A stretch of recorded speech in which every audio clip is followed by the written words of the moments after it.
In preparation for my new video, I want to talk about something female related.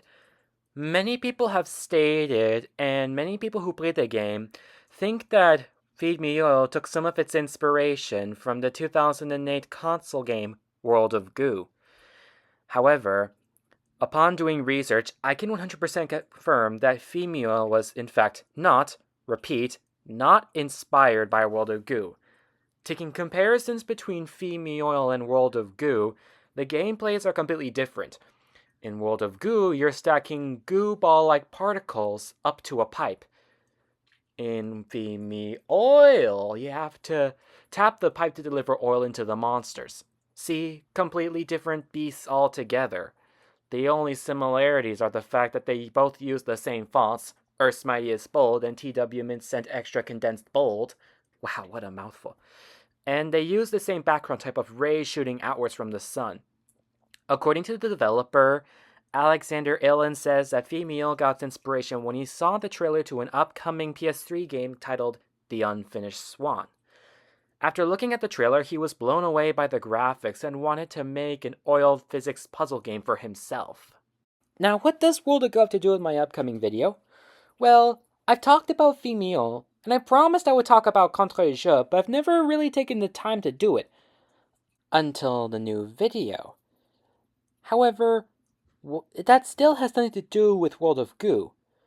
However, it turns out that Maxime Hirny, the developer of Contre Jour, had a troubled past, because he made a video game series that is a World of Goo ripoff, and this series is called Hoich Tower. We'll talk about it more in the video, but I want to talk about something. The thing that I hate the most about Hoich Tower, it's not the fact that it's a World of Goo ripoff. What I hate is the music and sound effects. You see, the thing about browser or flash games is that they need to save space for old computers. You know, computers like Windows XP, Windows 95, Windows 2000. Yeah, those old computers. And so running them in a browser, you need to save space, which, if you don't, will cause the games to not work on older computers. So, not only do they use bit mapping rather than vector graphics, they'd also compress the music.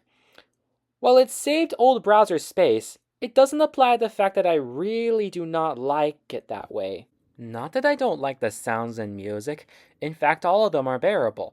If they were in higher quality, yeah, about that. I'm way past the point where I appreciate old quality sounds and music in flash games and would like to move on to higher quality versions of sounds and music. The only exceptions where I actually like the low quality music are Red Ball, The World's Hardest Game, The Impossible Quiz, and the Wheelie series. Those series I can bear with the low quality because I'm nostalgic for. I mean, someone can find higher quality versions of the sounds and music if they weren't nostalgic for these series, but to me it kind of feels wrong. Like, whenever I play Red Ball 2 with lower quality music, I get this feeling.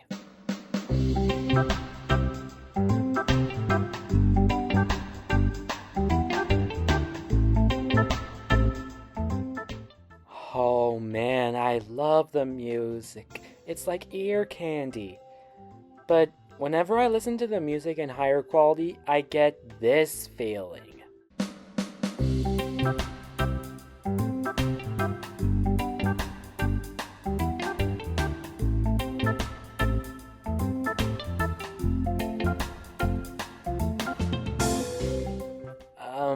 Are you sure it's the same music? It sounds a little different. And the thing about flash games is that if I've never grown up with a certain series, I become completely disinterested in the lower quality.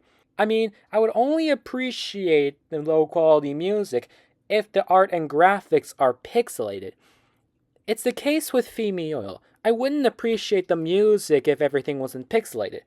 But if you played an old version of Female where the art was pixelated, I'd still appreciate the low quality music. But the problem with flash games is that they're in the highest quality possible, most of the time. And some flash games actually use higher quality music. But I don't like games in general whenever they have high quality graphics and low quality music. The two just don't match together. And in the case of Hoyt Tower, I really don't like the low quality music. You mean to tell me this? This is what you call pure bliss?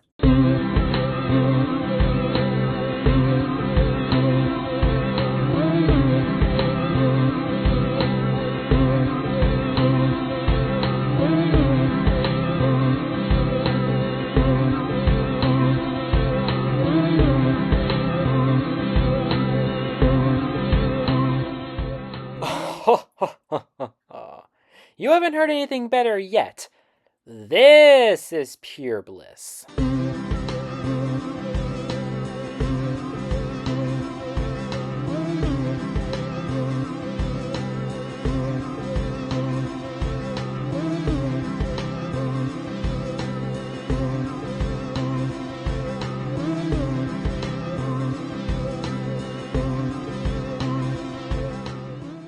Not only is the music higher quality, but it's also more bearable to listen to in my own opinion.